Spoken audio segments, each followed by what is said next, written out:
विभिन्न विभिन्न कथाएं देखने को मिलती हैं। उन्हीं कथाओं में एक कथा महर्षि दुर्वासा और इंद्रदेव से संबंधित है। इस कथा के अनुसार ऋषि दुर्वासा ने इंद्रदेव से प्रसन्न हो उन्हें पारिजात पुष्पों की एक दिव्य माला भेंट की, जिसे इंद्रदेव ने साधारण पुष्पों की माला समझ स्वयं धारण न कर उसे अपने वाहक गजराज ऐरावत के मस्तक पर रख दिया। पल भर में गजराज ने वो माला धरा पर गिरा उसे अपने पैरों तले रौंद दिया। ऋषि दुर्वासा से ये अपमान सहन न हुआ और उसी क्षण क्रोधित हो उन्होंने इंद्रदेव को श्राप दे दिया। हे अहंकारी इंद्र, तेरा इतना दुस्साहस कि तूने मेरा अपमान किया।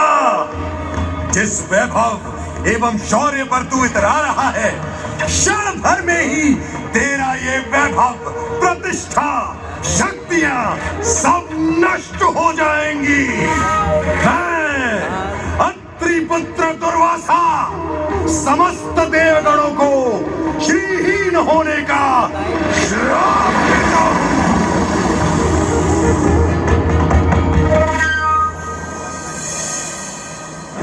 इस श्राप के परिणाम स्वरूप स्वर्गलोक से लेकर वैकुंठ धाम तक का सारा वैभव चला गया। जहां स्वर्गलोक में सभी देवता अपना वैभव एवं शक्तियां खो चुके थे, वहीं वैकुंठ धाम में मां लक्ष्मी भी क्षीर सागर की गहराइयों में चली गई। उनके जाते ही सृष्टि का संतुलन बिगड़ने लगा एवं असुर राजा बलि ने तीनों लोक अपने अधीन कर लिए।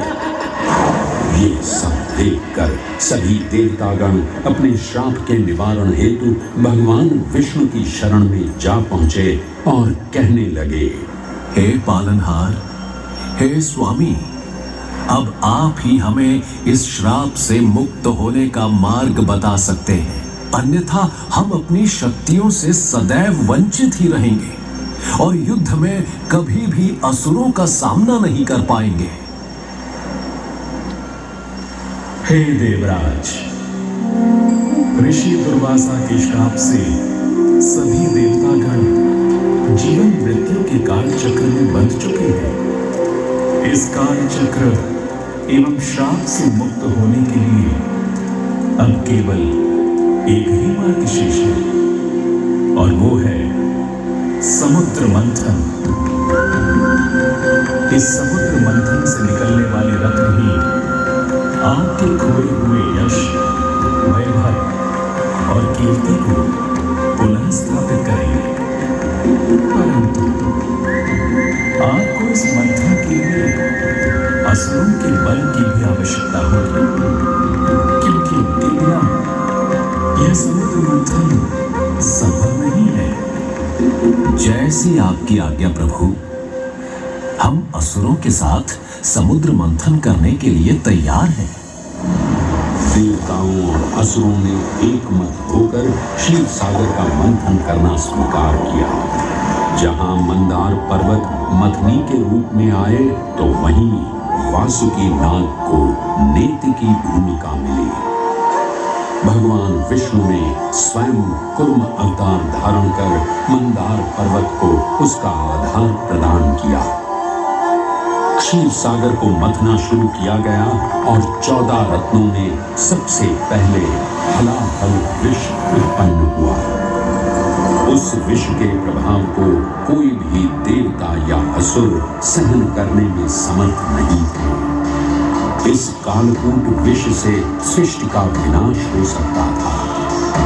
इसीलिए इस आपदा से बचाने स्वयं देवों के देव महादेव प्रकट हुए और उन्होंने इस विष का पान किया।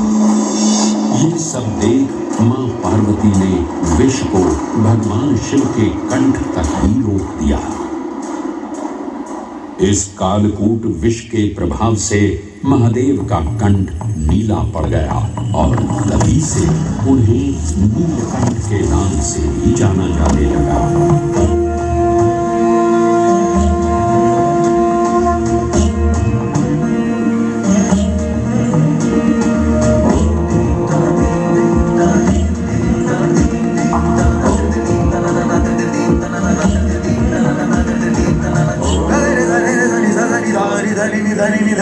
पधनि धनि धा